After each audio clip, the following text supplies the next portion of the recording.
महासागर न्यूज. नमस्कार, महासागरमध्ये आपलं स्वागत आहे. ज्या पद्धतीने काल अंजली दमानिया यांनी जे बेछूट आरोप केले होते, काल त्यांनी सांगितले की जवळपास 177 वेळा रुपाली चाकणकर यांनी भोंदू खरात यांना फोन केला. त्याचबरोबर त्या कालचे मुख्यमंत्री आणि आत्ताचे उपमुख्यमंत्री एकनाथ शिंदे यांनी देखील 17 वेळा कॉल केलाय. त्याचबरोबर चंद्रकांत पाटलांनी देखील कॉल केलाय, आशिष शेलार यांनी देखील कॉल केला. असे जेव्हा काल त्यांनी सगळ्या वेळेसह किती कॉल, किती मिनिटं कॉल, किती सेकंद कॉल, कुणाचे किती इनकमिंग, कुणाला किती आउटगोईंग, या सगळ्यांचा हिशोब ज्या पद्धतीने काल त्यांनी मीडियावरती दिला, त्याच्यानंतर आज सगळीकडे खळबळ माजली आहे. खरं तर जयश्री खाडीलकर यांनी एक आरोप केलाय की अशी माहिती तुमच्याकडे आली, ती माहिती ग्राह्य धरून जी CDRची शहानिशा न करता तुम्ही बेछूटपणे असे जे आरोप केलेले आहेत, याच्यावरूनच जयश्री खाडीलकर यांनी एक आरोप केलाय की पोलिसांनी आता अंजली दमानिया यांची चौकशी करायला पाहिजे, अशी मागणी देखील जयश्री खाडीलकर यांनी केली आहे. कारण ज्या पद्धतीने त्यांनी जे आरोप केलेले आहेत, तर जयश्री खाडीलकर यांनी सांगितले की पोलिसांनी त्यांना ताब्यात घ्यावं आणि त्यांची इन्क्वायरी करावी. जेव्हा जयश्री खाडीलकर यांनी ज्या पद्धतीने हे वक्तव्य केलं, तर त्यांचं जे वक्तव्य आहे रुपाली चाकणकर यांनी स्टेटसला ठेवत आभार मानले आहे. याचाच अर्थ असा की डुबनेवाले को तिनके का सहारा, त्या पद्धतीने रुपाली चाकणकरांकडून कुणी बोलत नव्हतं, पण जयश्री खाडीलकर यांच्या वक्तव्यामुळं चाकणकरांनी आभार मानले आहेत. तर आपण पाहूया की सुषमा अंधारे नक्की काय बोलल्या. सुषमा अंधारे यांचं असं मत आहे की कायदेशीररित्या आम्ही SITकडे बऱ्याच वेळेला माहिती मागवतो, पण ती माहिती आम्हाला भेटत नाही, पण ती माहिती दमानिया यांना भेटते. याचा अर्थ दमानिया यांना ही माहिती देते कोण?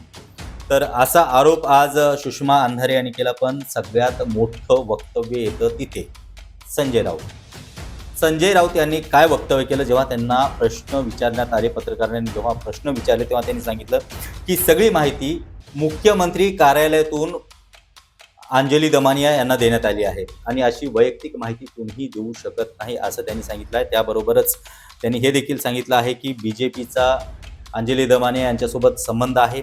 आणि त्याच्यानंतर त्यांनी महत्त्वाचा मुद्दा सांगितला, सरकार जर ही सगळी माहिती अंजली दमानिया यांच्या माध्यमातून बाहेर काढत असेल, तर सरकारला कुणाला तरी टार्गेट करायचं असेल आणि ते कुणाला करायचं हे त्यांनी इनडायरेक्टली सांगितलं आहे आणि तुम्हाला देखील कळलं आहे. पाहूया आपण संजय राऊत काय म्हणाले. म्हणजेच त्यांना ही सगळी माहिती मुख्यमंत्री कार्यालयातून दिल्याशिवाय त्यांच्यापर्यंत पोहोचणार नाही. इतकी गुप्त माहिती जी आहे, इतकी गुप्त माहिती कोणी व्यक्तिगत माणूस देऊ शकत नाही. बरोबर आहे. आता त्यांचे आणि मुख्यमंत्र्यांचे किंवा भाजपचे संबंध आहेतच ना, हे का तुम्ही अमान्य करू शकत नाही. पण तरी ती माहिती त्यांच्या माध्यमातून जर सरकार बाहेर काढत असेल, याचा अर्थ सरकारच्या टार्गेटवर कोणीतरी आहे.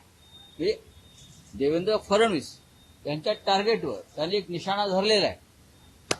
तो निशाणा धरला का वगैरे धरला तो आता तुम्हाला कळेल हा निशाणा काय आहे तो. तर आता आपण येऊया मुद्द्यावरती. खरं तर संजय राऊत यांनी ज्या पद्धतीनं सांगितलं, त्यांच्या एका वक्तव्यामध्ये एक सस्पेन्स आहे. ते म्हणजे सरकार कुणाला तरी टार्गेट करू पाहत आहे आणि मग सरकार तो कुणाला टार्गेट करते, त्यांचा इशारा कुणाकडे होता ते तुम्हाला कळलंच असेल. पण खरं तर त्यांचा इशारा होता एकनाथ शिंदे. कारण अंजली दमानिया यांनी काल बोलताना एक जोर देऊन एक शब्द बोललेला आहे, ते म्हणजे एकनाथ शिंदे यांचा जवळपास 17 वेळा कॉल झालेला आहे खरातांसोबत. पण आत्ताचे महाराष्ट्राचे उपमुख्यमंत्री एकनाथ शिंदे यांचे तब्बल 17 कॉल्स हे अशोक खरातांना नॉर्मल सेलफोनवरनं झाले होते. आता व्हॉट्सॲप किती झाले आणि इतर किती झाले मला माहीत नाही, पण 17 कॉलपैकी 10 इनकमिंग आणि 7 आउटगोईंग कॉल्स होते, ज्याच्यात सगळ्यात जास्त वेळ हे 21 मिनिटं यांच्यात संभाषण झालं. आणि खरं तर एका गुप्त बैठकीमध्ये एका भाजपाच्या वरिष्ठ नेत्यांनी, केंद्रीय पातळीच्या वरिष्ठ नेत्यांनी एक वक्तव्य केलं होतं. त्याला 3-4 महिने झाले असतील, 4पेक्षा जास्त महिने झाले. त्यांनी एक वक्तव्य केलं होतं की महाराष्ट्रातील कुबड्या हटवायला लागतील. आणि ते कुबड्या हटवताना आपण पाहिलं की अजित पवार यांचा अपघाती मृत्यू झालाय. ते घात होता का अपघात होता हे नंतरच कळेल. पण महत्त्वाचा मुद्दा एक आहे, एक कुबडी निघाली आहे, राहिली दुसरी कुबडी, ते म्हणजे एकनाथ शिंदे. आणि आम्ही देखील वारंवार सांगत आलोय आणि बऱ्याच याच्यामध्ये विश्लेषण करताना हाच मुद्दा येतो की आता एकनाथ शिंदेना कुठेतरी टार्गेट केलं जातं का काय. आणि एकनाथ शिंदेंचा संबंध थेट खरातांसोबत जोडला जातो का काय?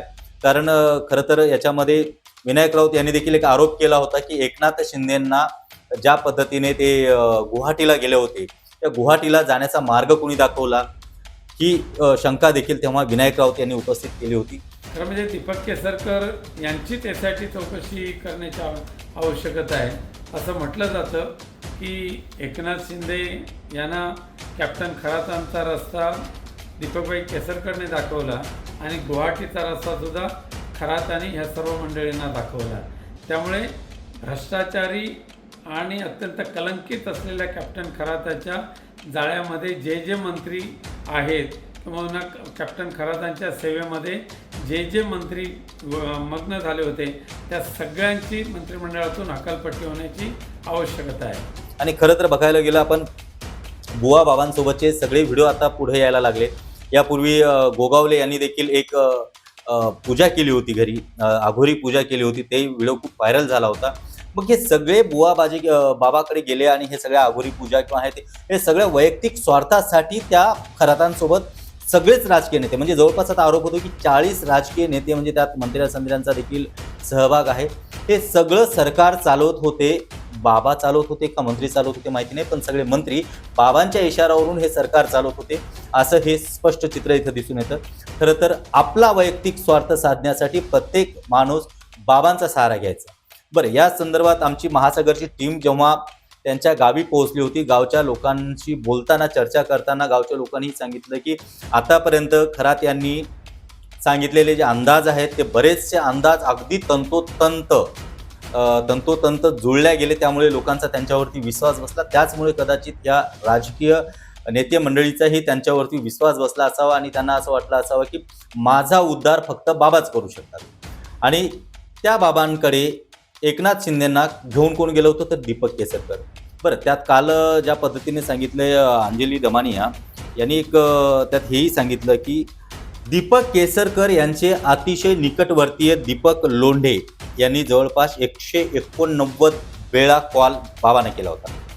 दीपक लोंढे हे केसरकरांचे नजीक होते आणि केसरकर हे एकनाथ शिंदेचे नजीक होते. दीपक लोंढेंनी अथवा दीपक केसरकर यांनीच एकनाथ शिंदेंना त्या ठिकाणी नेलं आणि तिथून मग हे सगळ्या प्रवासाची सुरुवात झाली.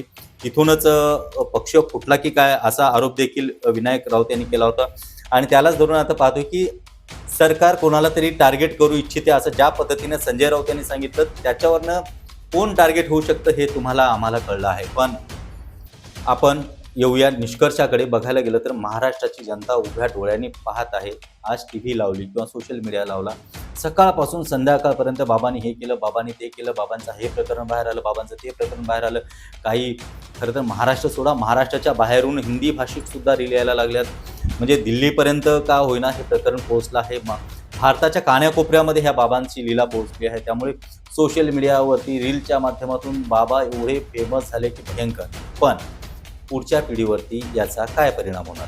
कारण आज आमचा राष्ट्र, आमचा देश जे चालवणारे नेते आहेत, प्रमुख नेते आहेत, ते जर भोंदू बाबांच्या आहारी जाऊन भोंदू बाबांचा सल्ला घेऊन जर आपलं महाराष्ट्र चालवत असतील तर हे खरंच खेदात्मक आहे, अतिशय दुःखद बाब आहे. कारण पुढच्या पिढीनं काय संदेश घ्यायचा हे यातून दिसून येतं.